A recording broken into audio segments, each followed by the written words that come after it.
one of those things, one of the biggest stories that we have covered on cancelthisshow.com. I'm Vic Faust with Lizzie Sparks and Projo, is the situation regarding ESG scores and what Bud Light did, what Target did, what Kohl's was doing, even to some extent, Starbucks and many other companies that we may not know about. Ben and Jerry's, did they do something on purpose, even though they're really not the quote owners anymore, but making a comment and then boom, their product gets hit hard? We have talked about this and we're going to break it down more with Kevin Stocklin right now. We'll bring Kevin in if that's all right, Projo, if we can just go ahead with the show. Kevin's getting set up right now as we introduce it. It's one of those situations where we've told you about ESG and the push by BlackRock to push ESG and ESG scores and what that means for companies and why companies needed to follow through. And it's you do this, or else you're going to pay from a financial standpoint with loans, interest rates, and so forth. Well, we bring Kevin on today to talk about some newer things, some newer developments that have happened with BlackRock. And it surprises me, but are ESG scores going to go away and that whole practice? Kevin Stocklin, first of all, good morning. Thanks for jumping in on cancelthisshow.com. Before we ask you and get into this whole subject, which is a fascinating subject, especially considering what's happened with Bud Light, tell our audience about who you are and where you're joining us from today. Sure. I am a business reporter at the Epoch Times. I'm also the writer-producer of the documentary The Shadow State, which looks at the ESG industry and how it works and how it affects you. When this ESG term started to hit America, most people had no idea. We're still learning about it, Kevin. What is this headline that we see now? For people who don't know, BlackRock pushed this, correct? BlackRock is one of the investment firms that pushed it. They're the largest, so they tend to get most of the attention, but there's quite a few other asset managers and state pension funds that have been pushing this as well. So why would ESG become such a big topic? It looks like it's being pushed all over the place. It looks like BlackRock and other investors are succeeding in having companies do this. Why would they say it's not going to stick around anymore, or is it? So this is the question. Larry Fink, who's the CEO of BlackRock, just came out and said he's ashamed of his affiliation with the term ESG. He's not going to use it anymore. And then in a subsequent interview, he said he's not ashamed. So whether he's ashamed or not is not clear, but he says he's not going to be using the term anymore. And a lot of people are saying, does this actually suggest a sincere change of heart? Or is this really just a rebranding, what we went through with critical race theory, that we're going to see the same policies, they're just going to take on a different name now that people have learned what it is and learned that they don't like it. Okay, you have seen what's happened with businesses. You've studied this from a standpoint. Does it blow your mind that companies have followed this ESG practice and in many cases destroyed profits that they've had? So this is what originally got me very interested in this subject, and I've been reporting on it for a couple of years now. And it's been very puzzling to me. Why are companies engaging in this kind of suicidal behavior? And Target and Bud Light, those are just the latest examples. Disney, it goes back to Coca-Cola and Delta Airlines fighting Georgia voter ID laws, which the overwhelming majority of people in every racial group support. So why are companies continuously doing things that are horrible for their sales, that alienate customers, that hurt their share prices? You realize that it really does come down to this ESG ideology, that this has somehow become a higher priority for a lot of CEOs over the well-being of their shareholders. We're talking with Kevin Stocklin of the Epoch Times. The reporting that you've done on Larry Fink there with BlackRock, do you trust anything that we're being told? What people are saying is if this is a sincere change of heart, we're going to wait and see. We're going to see if the behavior changes and where. So BlackRock's control, what people need to understand about ESG is it is not a divestment strategy. These index fund managers buy every company, for example, in the S&P 500. So it's not that they're not investing in oil and gas companies or other companies that they don't like. It's that they are investing in them and they're controlling them through shareholder voting. And so the question is, will the behavior of these asset managers change in terms of how they vote our shares when we invest in their mutual funds and their index funds and everything else? So I think it's very much a wait and see. Words are fine, but people are waiting to see from action if there really has been a change or will be a change in behavior. Are there any companies that you think are interesting that have done this quote suicidal pattern when it comes to profits outside of the Bud Light, of course, which we know has happened to Bud Light. Target's taken a big hit. Kohl's, as I've spoken about. Any other companies that have been felt like they needed to get something done when it came to ESG? Sure. And as we know, ESG covers both the environmental and the social justice. So we're seeing efforts to defund out of fossil fuel projects. For example, Exxon was a very high profile case. There was a very small shareholder called Engine One that was able to acquire a small number of shares in Exxon.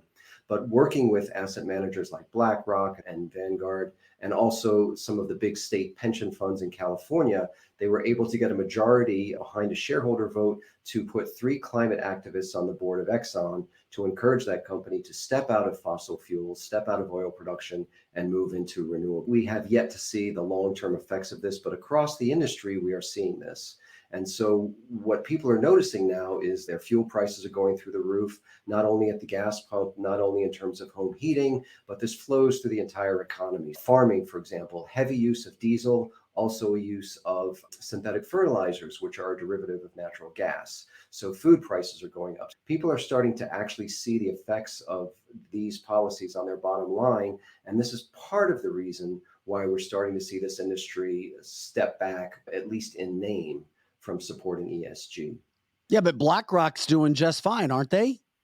They are doing just fine. They say this has been a Hmm. record year for people investing Of course through it has Walmart been. funds. So they've lost about 4 billion of state assets from states like Texas and Florida that say they're not going to invest through BlackRock anymore. But at the same time, they've gotten hundreds of billions of new investment from other shareholders. So BlackRock is doing fine. BlackRock will do fine whether the companies in their portfolio lose value or not. It's the ultimate shareholders that will lose money. And people say, these are rich people. We shouldn't be so worried about them. That's not true. These shareholders are us. This is 401ks, our pension money, our savings. Ultimately, it is the small shareholder who will lose money when Anheuser-Busch loses billions of dollars in shareholder value, or Target does, or Disney does, or whichever company goes down this path. So, Kevin, I have a listener asking me about BlackRock, and BlackRock goes by several different names from what I understand. And in most cities, BlackRock is coming in and buying up lots of properties, but using them under different names like Open Door and First Key. So I think a lot of average people don't even understand who and what BlackRock is doing, where they do understand Bud Light and Ben and Jerry and Target and all of that. So they know to boycott them, but they don't really understand by selling their house to these big conglomerates like Open Door and First Key and all these other names that are underneath BlackRock is causing a big problem. They don't even understand that. I know I didn't until fairly recently. There are a lot of investment companies. It's not just BlackRock. There's another company, Blackstone, and they are big investment funds, and they buy rental properties. And it's in some cases they would buy a home from an individual, but more likely they'll actually work with a developer. So they could come in when a new housing development is being built and just buy the entire development directly from the developer. And then those are now rental units. The other thing that we're seeing is these large investment funds are buying up shares in public utilities, and they just got green lighted by the FERC, the Federal Energy Regulatory Commission, to have holdings of more than 20% in public utilities. And in this way, they're able to control our electricity supply. And as we know, a lot of the generation there is being transitioned away from coal and gas into wind and solar and other weather dependent energy sources. The power of these asset management firms is everywhere. Bill Gates is one of the largest investors in farmland in the US, also through a lot of shell companies. And it is very hard to spot to actually see who the ultimate holder is. But what we are seeing across the board is the rise of very large Wall Street or insider investment funds into pretty much every aspect of the US economy. That's scary as hell, That is Kevin. scary what he's saying. And I think we knew that, but to hear it being said besides our rhetoric that this is really happening. And is there anything that an average person can do to slow this at all, in your opinion? There are a number of things. So I don't want to paint so bleak a picture. This has been a significant year for people who are critical of the ESG movement. We've seen a number of legal pushbacks. So, for example, there was just recently a letter by 13 state attorney generals notifying companies that their ESG policies, if they entail racial discrimination, whether that's hiring quotas, promotional quotas, board quotas, even DEI training, that they are in violation of America's civil rights laws, which bar any discrimination on the basis of race or gender. We just had a major Supreme Court decision about university Mhm. admissions, which will also apply to corporations about racial discrimination. We are going to start seeing some antitrust lawsuits. So, to the extent that these companies join together and they sign pledges at Climate Action 100 or Net Zero Asset Managers Alliance or any of these other global clubs, they are colluding. That violates US antitrust laws, and we're going to start seeing antitrust lawsuits. We are also seeing employee action. So, for example, a white employee of Starbucks who was fired in a case that she charges was racial discrimination was just awarded $20.6 million by a jury in New Jersey Yeah, we for covered that. violating her Right. civil rights. Yeah. There are a number of fronts, and I think this is a lot of the reason why asset managers are starting to backpedal on ESG, because if they are found to be using shareholders' money in a way that is not fiduciarily responsible or for the benefit of those shareholders, they will also be sued.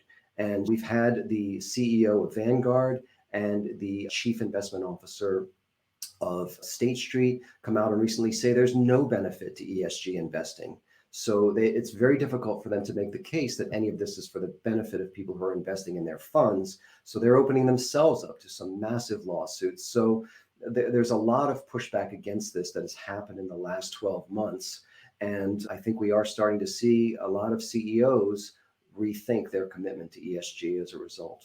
Yeah, all they have to do is look at Bud Light. Yes. I mean, And yes, and shareholders may bring legal action there. And we also saw a lawsuit being brought by state pensioners in New York or city pensioners in New York, a teacher, subway operator, and a few others that are charging that their pension money is being squandered on ESG goals in New York. We are seeing a lot of pushback now it is forcing these CEOs and these fund managers to justify, how is any of this good for investors? How is any of this good for shareholders? And I think they're having a very hard time making that case. That is really good news, Kevin, because I think a lot of us are frustrated, but clearly you gave great examples of people fighting back. So any one of us could do that as well, because sometimes it seems hopeless with all this going on. And you just have brought a font of hope, I think, to us today. And I appreciate that. Yeah, and there's a lot happening at the state level too. We are seeing a division between red states and blue states, but we're seeing a number of red states that are either boycotting asset managers and banks that they say are discriminating against fossil fuels or other essential industries in their states. And we may see some laws passed supporting diversity viewpoints, supporting religious rights and civil rights laws at the state level as well. A lot is really happening to push back against this. I don't know. There are tens of trillions of dollars supporting the ESG industry. And certainly we have the full weight of the US government and the Biden administration behind it as well. So it's going to be a tough fight. All we can say is this issue is going to heat up a lot in 2023 and 2024 as we approach a presidential election. yeah, we try to keep positive, especially I was blown away, Kevin, when I saw the University of North Carolina do away with their DEI program for all intents and purposes. I never thought I would have seen that at a college level. Of course, we look for positives where, at least from our standpoint of where things are headed. Before we let you go today, from a business standpoint and being a business reporter and having that background, is there anything else Americans should be concerned about and or look to, things that you're covering, things that you're seeing? Because so much is happening in 2023, and life as we know it from a financial standpoint has seemed to have changed in the last couple of years as well. Yeah, and you can with Yeah. inflation moving all the way down. Yeah, one of the key concerns, there's so many. Certainly, we're concerned about the food supply and things like this and what's going on with our farming industry.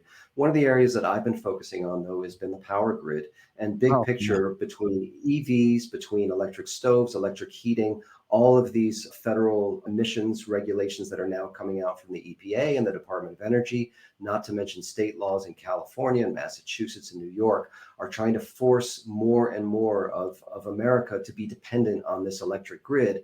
And the electric grid is just not able to handle this sort of demand at exactly the same time that the power generation is now being forced to transition to weather dependent wind and solar for generating electricity. And even federal regulators are now starting to warn we are going to start seeing more rolling blackouts, more power failures, that our reliance on electricity, that we just take it for granted. We're going to flick on the light switch and it's going to be there for us. That may not be the case in the future of America. So it's something that we all need to watch as well. Kevin, please keep in contact with us. Let us know when we have other issues. We appreciate all the time that you've given us today to explain this ESG deal and BlackRock's involvement and anything moving forward. I hated to see what happened to Bud Light, but they did it to themselves and Target and so forth. I just pray to God that companies do wise up, get smart, and don't feel as if they need ESG and are not getting those kinds of pressures put on them. So hopefully we understand a little bit more about what's happening. And thanks for coming in to cancel this, my friend.